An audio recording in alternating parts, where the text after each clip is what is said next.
हरे कृष्णा।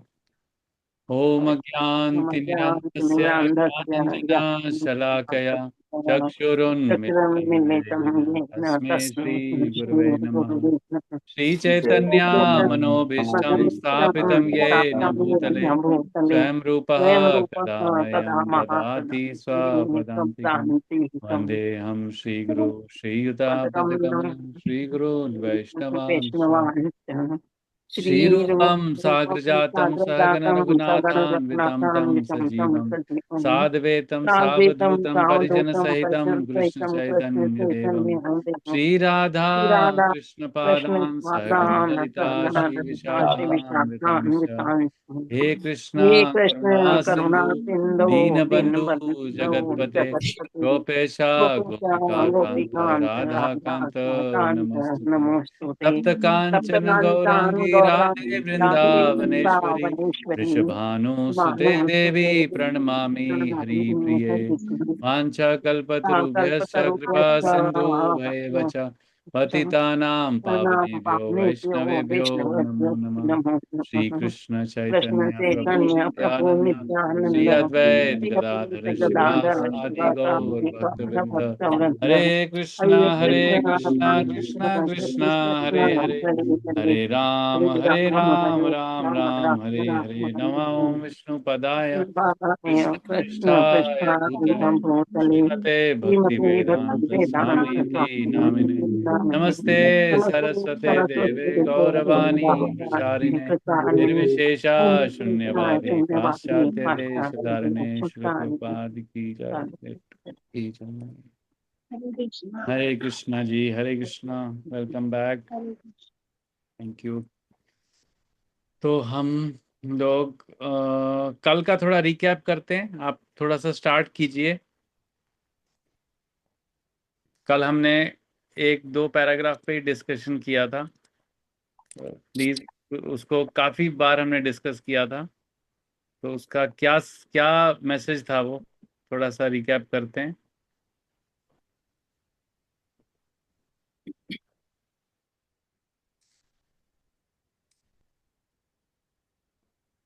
हरे कृष्णा प्रभु, कल वो गोबर वाला उदाहरण था, एक एग्जांपल जो हम्म। गोबर का था, जो कहीं भी लगती है तो उसको क्या बोलते हैं, जी, उसको कोरिलेट करना पड़ेगा। वो क्या था ऊपर में, नहीं थोड़ा ध्यान नहीं है, पर लेकिन कल था एक गोबर का एग्जांपल पूरा।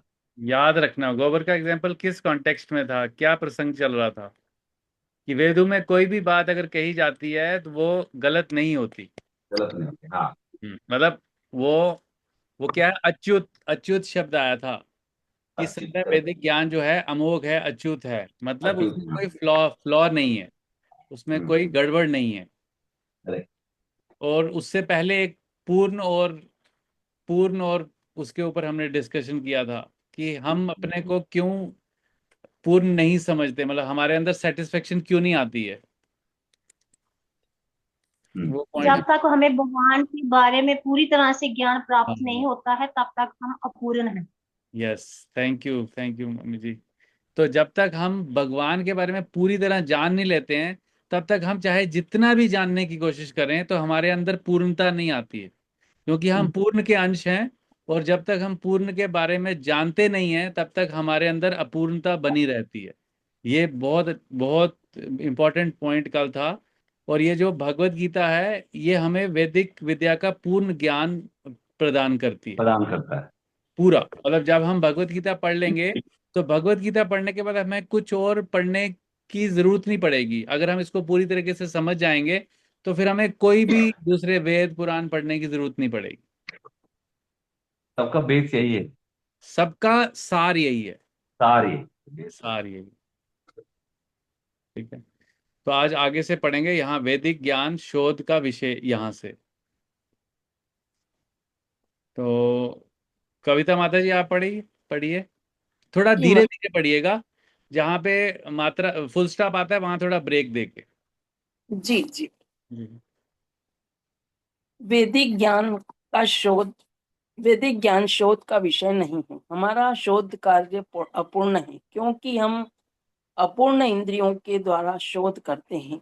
हमें पहले से चले आ रहे पूर्ण ज्ञान को परंपरा द्वारा स्वीकार करना होगा। माता जी 2 मिनट, जैसा हमें पूर्ण ज्ञान को स्वीकार करना होगा, वो यहाँ से वो बीच में मिस किया एक लाइन।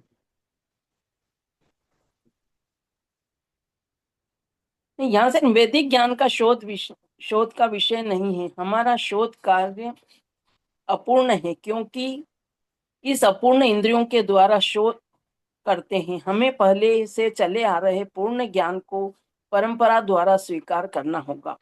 जैसा कि भगवत गीता में कहा गया है, हमें ज्ञान को परंपरा के उपयुक्त स्रोत से ग्रहण करना होता है।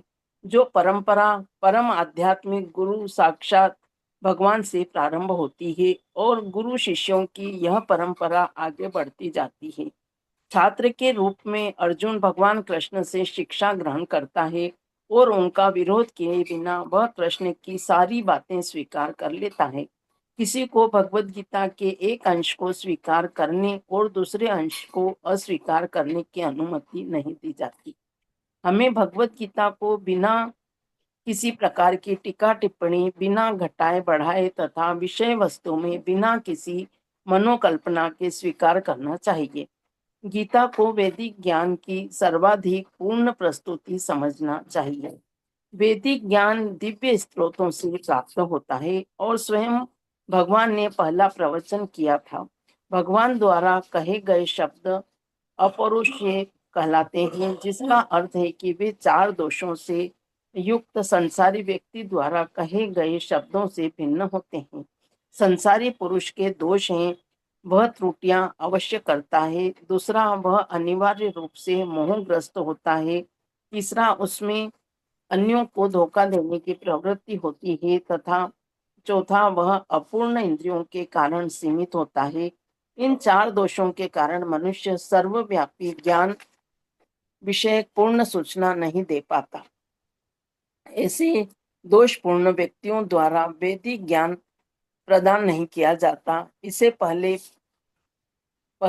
प्रथम सृष्ट जीव ब्रह्मा के हृदय में प्रदान किया गया। फिर ब्रह्मा ने इस ज्ञान को अपने पुत्रों तथा शिष्यों को उसी रूप में प्रदान किया जिस रूप में उन्हें भगवान से प्राप्त हुआ था।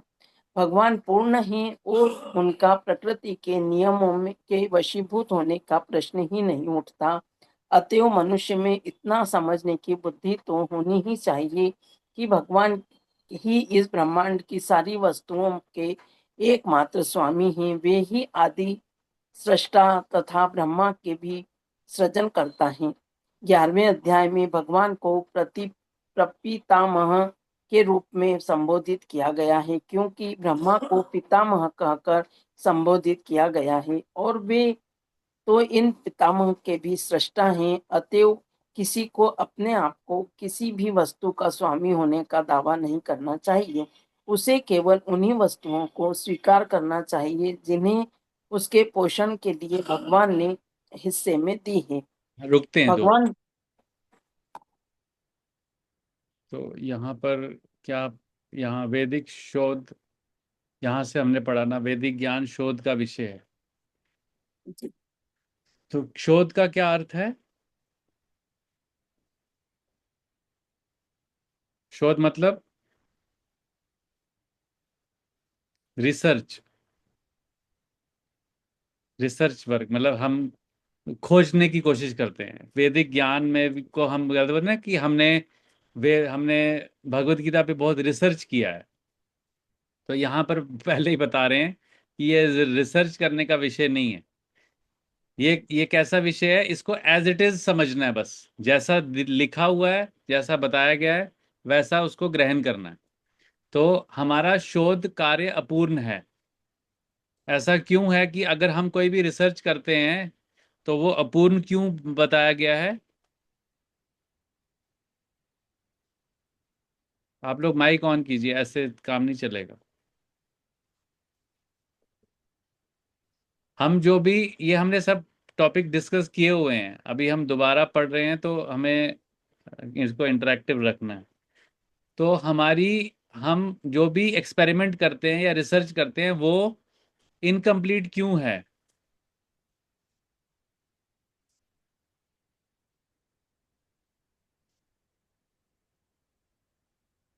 क्योंकि हमारे यहाँ लिखा ही हुआ है, क्योंकि हमारी इंद्रियां, क्योंकि हम अपूर्ण इंद्रियों के द्वारा शोध करते हैं। हमारी जो सेंसेस हैं, जो इंद्रियां हैं, वो पूर्ण नहीं है। इसको याद रखना होगा कि हमारी जो इंद्रियां हैं, 5 इंद्रियां हैं, ये हमने बहुत बार डिस्कस किया है। जैसे हम आंख से देखते हैं, तो हम सिर्फ जब सूर्य की लाइट होती है तभी हम देख पाते हैं, या कुछ ही वेवलेंथ जो लाइट के हैं वो हम देख पाते हैं। जैसे बाहर लाइट नहीं होगी तो हम बिल्कुल देख देख नहीं पाएंगे। तो हमारे कंपैरिजन में जो जो जानवर हैं, जैसे कुत्ता है, वो रात में भी देख सकता है। उसको अल्ट्रासोनिक लाइट को देखने की भी शक्ति है। तो ऐसे ही हमारी जो इंद्रियां हैं, हमारी जो देखने की शक्ति है वो लिमिटेड है। ऐसे ही हमारी सुनने की शक्ति भी लिमिटेड है। हमारी स्पर्श करने की शक्ति भी लिमिटेड है। हमारी सूंघने की शक्ति भी लिमिटेड है। तो हमारी जितनी इंद्रियां हैं वो लिमिटेड है। तो लिमिटेड सेंसेस से जब हम तो एक्सपेरिमेंट का क्या मतलब होता है, जो हम अपनी सेंसेस से कुछ काम करते हैं, अपनी सेंसेस से उसको परसीव परसीव करने की कोशिश करते हैं। जैसे हम केमिस्ट्री में एक्सपेरिमेंट करते थे ना, कि एक एसिड को उसके अंदर दूसरा दूसरा केमिकल डालते थे, तो उसमें हमें देखने को मिलता था, हाँ कुछ रिएक्शन हो रहा है। तो आंख से हम देख रहे हैं, नाक से सूंघ सकते हैं। तो कोई भी हम एक्सपेरिमेंट करते हैं वो अपनी इंद्रियों के थ्रू करते हैं। लेकिन हमारी अगर इंद्रियां ही अपूर्ण हैं, तो हम भगवान के विषय में एक्सपेरिमेंट या रिसर्च नहीं कर सकते। अगर हम करेंगे भी, तो वो हमारा एक्सपेरिमेंट रिसर्च कभी पूरा नहीं होगा। हमें क्या करना होगा, हमें पूर्ण ज्ञान को स्वीकार करना होगा, जो जैसा कि भगवत गीता में बताया गया है, परंपरा द्वारा हम तक पहुंचता है। तो जैसा नॉलेज भगवत गीता में बताई गई है, उसको अगर हम रिसर्च करने जाएंगे तो हमें कुछ भी समझ नहीं आएगा। मतलब हम उसको देखेंगे नहीं, इसका ये मतलब निकल सकता है, इसका ये वो इसका वो मतलब निकल सकता है, इसको ऐसे समझ सकते हैं, इसको वैसे समझ सकते हैं। तो ये सब करते रहेंगे तो हमें कुछ भी समझ नहीं आएगा गीता में। तो गीता हमें तब समझ आएगी जब हम जैसा बताया गया उसको एज इट इज समझेंगे, एज इट इज एक्सेप्ट करेंगे। तो हमें ज्ञान को परंपरा के उपयुक्त स्रोत से ग्रहण करना होगा, जो परंपरा परम आध्यात्मिक गुरु साक्षात भगवान से प्रारंभ होती है। तो आप अगर अपने बुक का, जहां पर इंट्रोडक्शन खत्म होता है वहां पे खोलिए, आगे जहां पे इंट्रोडक्शन खत्म हो रहा है उसके आगे गुरु परंपरा दी हुई है पूरी। एक मिनट मैं आपको दिखाता हूँ। तो अगर आप यहाँ देखेंगे, ये जो परंपरा है ना, ये परंपरा जो लास्ट में दी गई है, श्री कृष्ण, फिर उसके बाद ब्रह्मा जी, फिर नारद जी, फिर व्यास देव, फिर मध्व, पद्मनाभ, नरहरि, माधव, अक्षोभ्य, ये जो परंपरा दी हुई है आगे, जहाँ इंट्रोडक्शन खत्म होता है। तो ऐसी 4 परंपराएं हैं। ये ब्रह्म परंपरा है, ब्रह्म माधव गौड़ीय परंपरा, और ऐसी और 4 परंपराएं हैं। तो जब इन चारों में से किसी एक परंपरा से जब हम भगवत गीता को समझते हैं, तो ही हमें गीता समझ आती है। वरना लोग कितने सालों से गीता पढ़ रहे हैं और घर में रखी भी हुई है, लेकिन वो प्रैक्टिकली लाइफ में अप्लाई कर नहीं पाते। क्या पता समझ भी जाते हो, लेकिन उसको लाइफ में कैसे उतारना है, कैसे डे टू डे लाइफ में उसको जीना है, वो समझ नहीं पाते।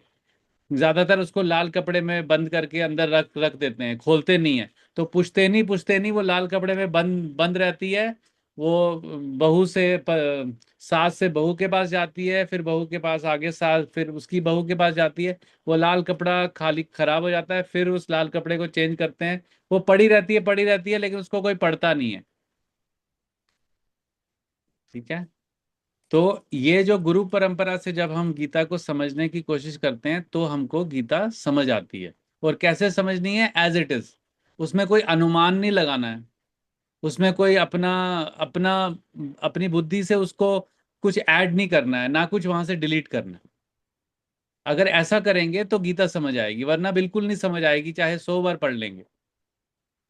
तो एज छात्र। It is. हाँ जी, जी जी प्रभु जी। कह रहे हैं बिल्कुल एज इट इज प्रभु। हाँ। तो इसी तरीके से नीचे लिखा है कि छात्र के रूप में अर्जुन भगवान कृष्ण से शिक्षा ग्रहण करता है, और उनका विरोध किए बिना वह कृष्ण की सारी बातें स्वीकार कर लेता है। तो इस तरीके से हमने पढ़ा, जैसे अर्जुन शिक्षा ग्रहण करते हैं ना, कि बिना किसी विरोध किए, उनका विरोध किए। क्योंकि ज्यादातर श्लोक जो हैं भगवत गीता में भगवान श्री कृष्ण ने बोले हैं। तो अगर हमारे अंदर कहीं ये भाव आ रहा है, नहीं मेरे को ये चीज गलत लग रही है, ये भगवान ने जो बोला है ना इसमें कुछ तो मुझे लग रहा है कि गड़बड़ है, तो मतलब हम क्या कर रहे हैं, भगवान का विरोध कर रहे हैं, तो हमें गीता कभी समझ नहीं आएगी। सो किसी को भगवत गीता के एक अंश को स्वीकार करने और दूसरे अंश को अस्वीकार करने की अनुमति नहीं दी जाती। मतलब कंप्लीट गीता को एज इट इज समझ, एज इट इज लाइफ में अपनाना है, उसको एक्सेप्ट करना है। हमें भगवत गीता को बिना किसी प्रकार की टीका टिप्पणी किए, घटाए बढ़ाए तथा विषय वस्तु में बिना किसी मनोकल्पना के स्वीकार करना चाहिए।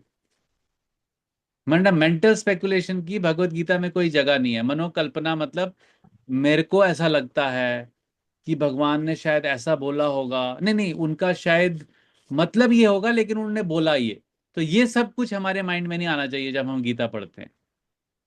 तो गीता को वैदिक ज्ञान की सर्वाधिक पूर्ण प्रस्तुति समझना चाहिए। तो दिस इज कंप्लीट नॉलेज।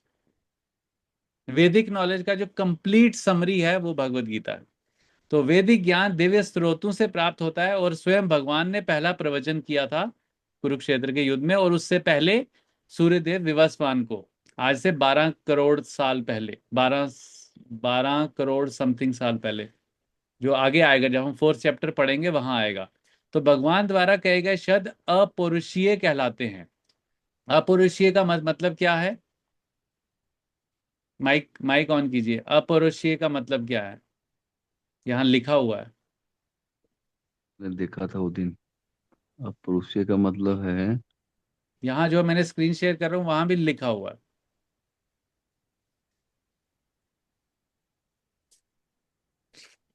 आप ये याद आपने रखते हैं। ये आपने बताया प्रभु जी, बताया है ना, कल परसों दो दिन पहले बताया अरे पड़ोसिया का। यहाँ पे भी लिखा हुआ है, जिसका अर्थ यह है कि वह चार चारों दोषों दोषों से से, युक्त है। हाँ हाँ हाँ। पढ़िए। चारों दोषों से युक्त।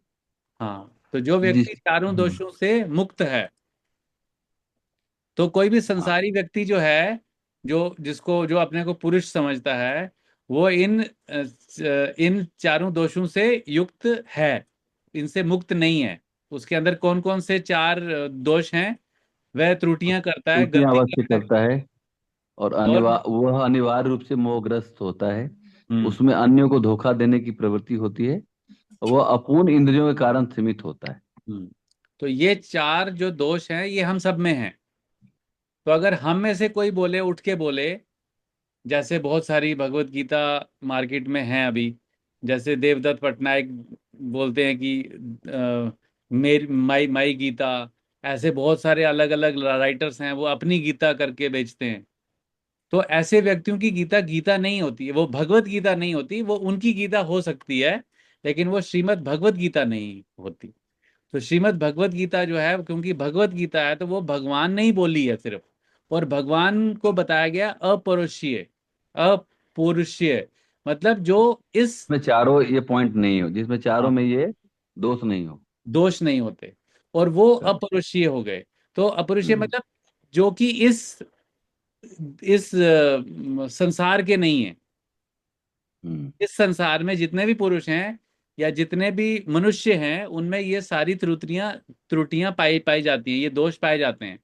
तो ऐसा व्यक्ति ही भगवत गीता बोल सकता है जिसमें ये त्रुटियां नहीं है, और ऐसा व्यक्ति ही समझा सकता है जिसमें ऐसी त्रुटियां नहीं है। ये हम बाद में समझ पाएंगे क्योंकि हम अभी प्रभुपाद जी के तात्पर्य पढ़ रहे हैं।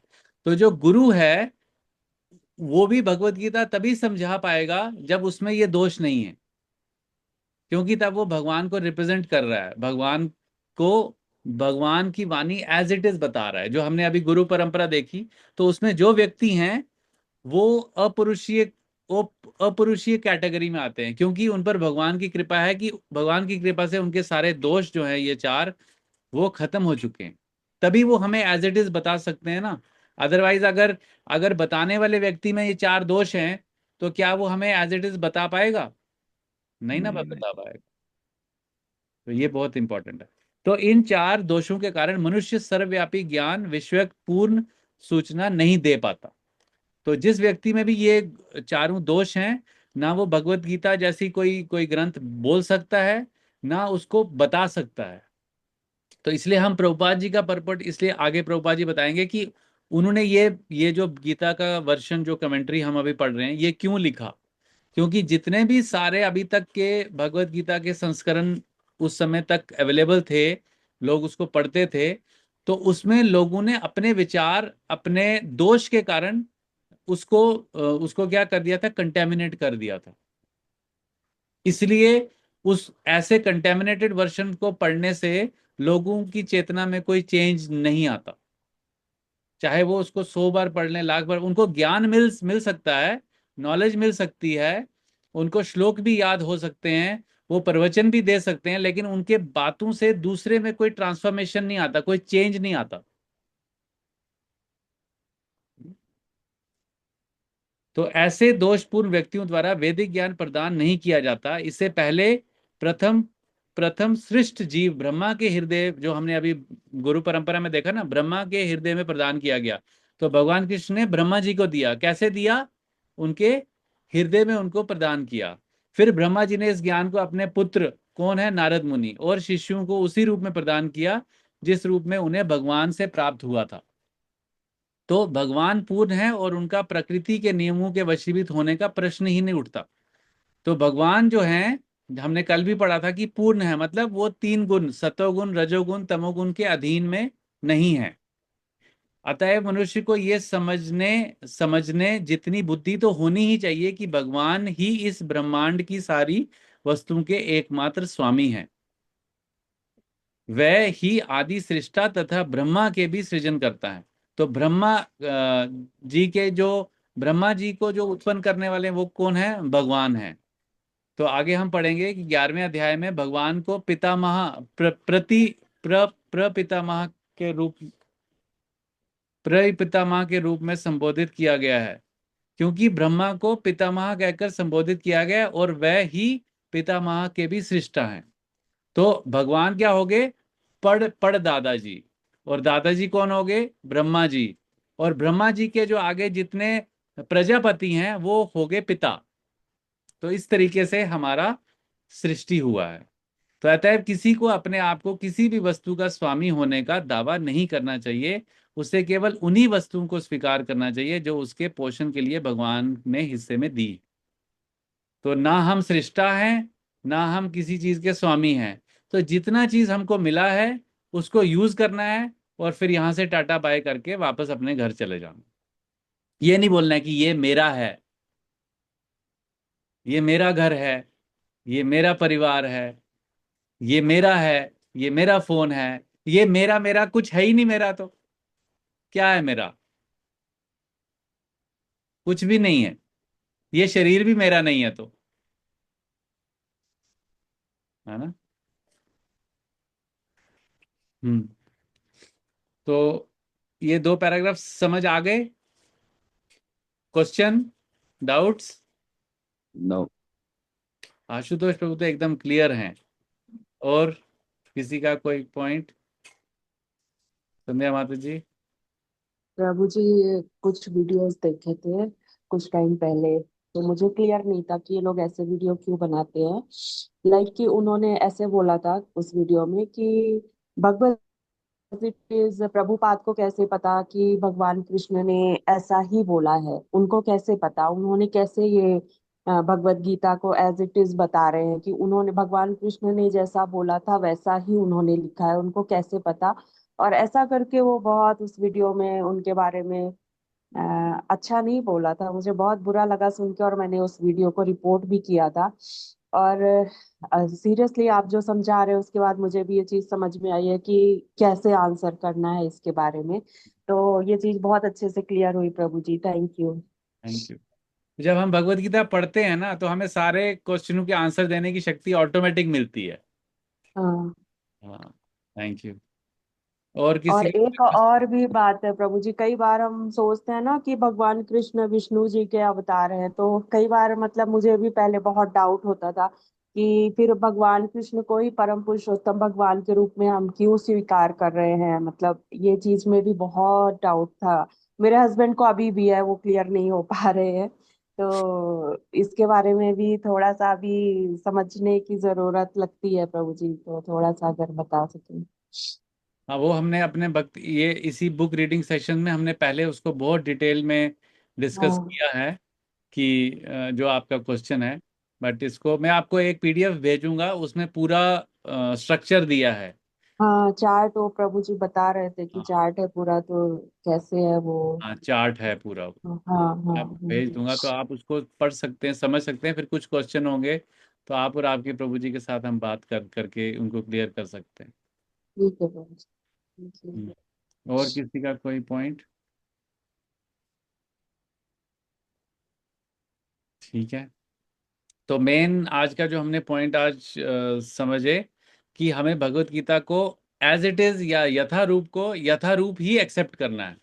उसमें कुछ ना, उसमें कुछ जोड़ना है ना उसमें कुछ घटाना है।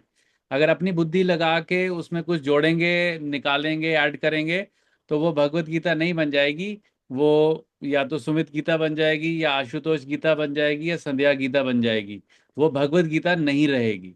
तो इसलिए ना कुछ ऐड करना है ना कुछ डिलीट करना है, एज इट इज गीता को एक्सेप्ट करना है। शायद हमें शुरू में समझ ना भी आए, लेकिन हम उसको एक्सेप्ट करेंगे। जब जब हमारा ऐसा भाव आएगा कि हम भगवान की वाणी को एक्सेप्ट करने की इच्छा जाहिर कर रहे हैं, तो भगवान हमें वो बुद्धि दे देंगे उसको समझने की। तो शुरू में ऐसा हो सकता है कि हमें पूरी तरीके से कॉन्सेप्ट समझ ना आए, लेकिन हमें उसको कंटिन्यू रखना है। वो एफर्ट और वो डिजायर को कंटिन्यू रखना है। फिर भगवान हमें बुद्धि दे देंगे उसको समझने की। क्योंकि वैसे भी ये अपुरुषीय है, तो इसलिए हम अपनी बुद्धि से तो इसको वैसे भी समझ नहीं पाएंगे। तो इसलिए जब तक भगवान नहीं चाहेंगे तब तक हम इसको समझ नहीं पाएंगे। बस हमें उसके लिए क्या एफर्ट करते रहना है, रोज पढ़ते रहना है डेली बेसिस पे। थोड़ा थोड़ा थोड़ा थोड़ा थोड़ा थोड़ा थोड़ा थोड़ा। तो उसके बाद ऐसे डिस्कस करना है जैसे आज हम कर रहे हैं, रेगुलरली करते हैं। ठीक है। ठीक है। और किसी का कोई पॉइंट? ओके। हरे कृष्णा। श्रील प्रभुपाद की जय। गौर भक्त वृंद की जय।